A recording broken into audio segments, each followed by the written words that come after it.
Hello and welcome to another instalment of Siblings in Science. I'm Bradley. And I'm Joe. And today's topic is... Path intercourse or path integration. So, So, path intervals, what is that exactly? intercourse. Okay, so to understand a path integral, you first need to get a basic understanding of an integral. Okay? Okay. So, imagine we have a line. So, we have a graph. So, like a x-axis, a y-axis, and then a line on that graph.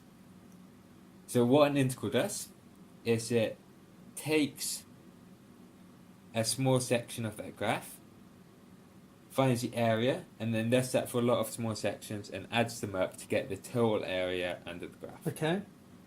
So that's what integration does. Yep. It gives you the area under a graph. Okay. So path integration is slightly more complicated. Instead, so we consider 2 points in space, so in like our usual space. Yep. And we integrate over all possible paths between those 2 points. Okay. So you could have a path. So if I have 2 points like a meter apart, you could have a path that goes in a straight line from one to the other. So that would be something called the path of least action. So that's the path a classical particle would usually take, ignoring like spherical stuff about the Earth. Yep. We can ignore that, I'm sure. Yeah, it's not that important. But yeah, so especially in these instances. But you could also have a path that instead of going in a straight line between those 2 points, goes miles away, like all the way down to Australia and then back up to the other point. And that would also be a path. Okay. With each of those paths, we associate a quantity.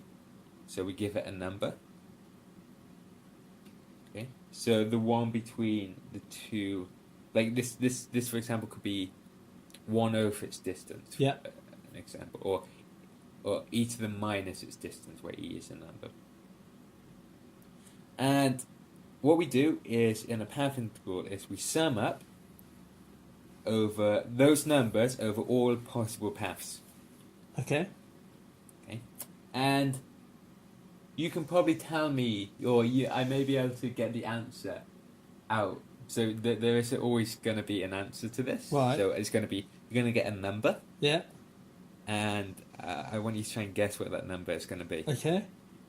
So just, you're summing up over every possible path between 2 points. You're adding a number to it. Right. What do you think the answer is going to be? It's going to be one of two things, right? If I'm asking you. It's either going to be 0 Or infinity. infinity. Yeah. But which one is it? 0? No. So infinity. Ah. 50-50 chance. So you had a 50-50 chance and you marked it out.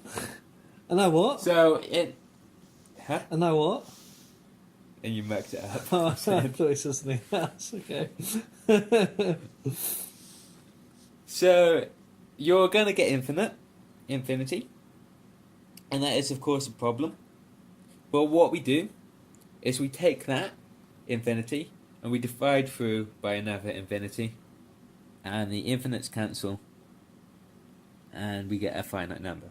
Yeah. Usually.